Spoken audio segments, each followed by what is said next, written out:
Fala galera, beleza? Eu sou o Thiago trazendo para vocês mais um vídeo aqui da Meu Guru. Hoje eu vou trazer uma questão do Harley, capítulo 25, exercício 18. Então vamos para a leitura. A figura abaixo mostra quatro capacitores, cujo de elétrico é o ar, ligados em um circuito que faz parte de um circuito maior. O gráfico a seguir do circuito mostra o potencial elétrico V em função da posição X no ramo inferior do circuito, que contém o capacitor 4. E o gráfico acima do circuito mostra o potencial elétrico V em função da posição X no ramo superior do circuito, que contém os capacitores 1, 2 e 3. O capacitor 3 tem uma capacitância de 0,8 microfarad. Determine a capacitância A do capacitor 1 e a capacitância do capacitor 2.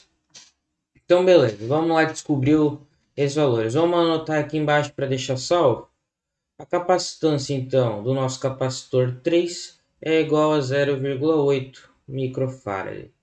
Vamos, essa eu vou fazer com vocês. Qual a ideia dessa questão? Temos aqui um circuito, então nós temos um ramo onde tem um capacitor, em paralelo com esse capacitor 4, tem três outros capacitores, 1, 2 e 3. Como é que a gente vai analisar esses gráficos? O que ele está falando é, num lado aqui do capacitor 4, vamos começar por baixo, a gente vai ter aqui ó, um potencial de 12 volts. Então, nessa linha aqui, nós vamos ter aqui ó, 12 volts. Passou pelo capacitor, nós vamos ter aqui do outro lado 0 volts. Então, lado de cá, nesse ramo aqui, nós vamos ter 0 volts. Então, temos 12 volts, 0 volts. Ou seja, a diferença de potencial desse ponto para esse ponto é de 12 volts. Isso é muito importante para daqui a pouco a gente começar a trabalhar na questão. E aqui em cima, o que nós temos? Nós temos que nós começamos no lado de cá, já sabemos que é 12 volts. Então, esse ponto aqui é de 12 volts. Passou o capacitor 1, ele vai ter uma queda de 2 volts. Então, nesse ponto aqui, nós sabemos que nós vamos ter apenas 10 volts. Passando o capacitor 2, nós vamos ter uma queda agora de 5 volts. Então, a gente vai ter 10 menos 5 volts. Então, aqui nós vamos ter 5 volts nesse nosso ponto aqui. E passando o capacitor 3, nós vamos ter uma queda do quê? Desse tanto aqui que a gente já descobriu que é 5 volts até 0. Então, nós vamos ter uma queda aqui de 5 volts sobre o resistor 3. Beleza, galera? Então, a gente consegue começar a trabalhar um pouco melhor nessa questão. Vamos por lá. Primeiro, ele nos dá o valor da capacitor 3 e pede que a gente quer qual a capacitância do capacitor 1 e 2. Mas como a gente vai descobrir se a gente não tem informação suficiente? Nós podemos usar então, galera, uma ideia sobre capacitores em série. Quando o capacitor está em série um com o outro, vamos usar aqui esse mesmo desenho, se eu tenho um acúmulo de cargas mais que aqui, isso vai fazer com que quando a gente tem uma placa, aqui ó, temos uma placa, um capacitor aqui vai ter mais que, vai atrair uma carga menos que para outra placa. Ou seja, nessa outra placa do capacitor, nós vamos ter uma carga menos que. O que faz com que essa carga menos que aqui passe a surgir uma carga do outro lado de mais que. Porque aqui deveria ser zero. Só como puxou uma carga menos que para um lado, no outro lado tem que equilibrar, trazendo mais que para esse lado. Isso, consequentemente, vai fazer com que essa placa tenha menos que e assim por diante. Ou seja, todas as placas vão ter a mesma carga no ramo em série.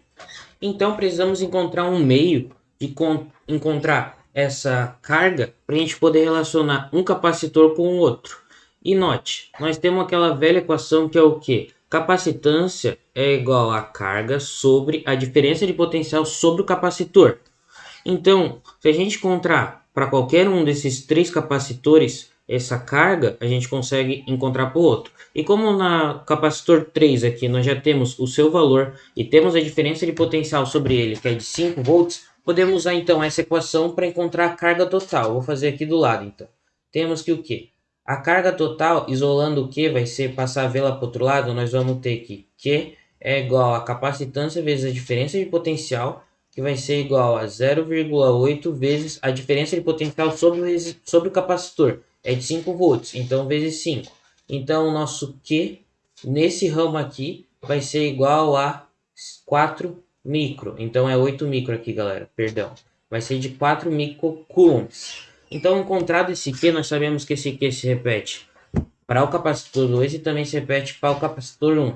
E agora, para a gente encontrar qual é a capacitância desse capacitor, é só fazer o caminho reverso. Antes nós tínhamos a capacitância, queríamos encontrar a carga. Agora nós temos tanto a tensão quanto a carga. Queremos achar qual é a capacitância. Vamos fazer o caminho contrário aqui embaixo então. Vamos lá.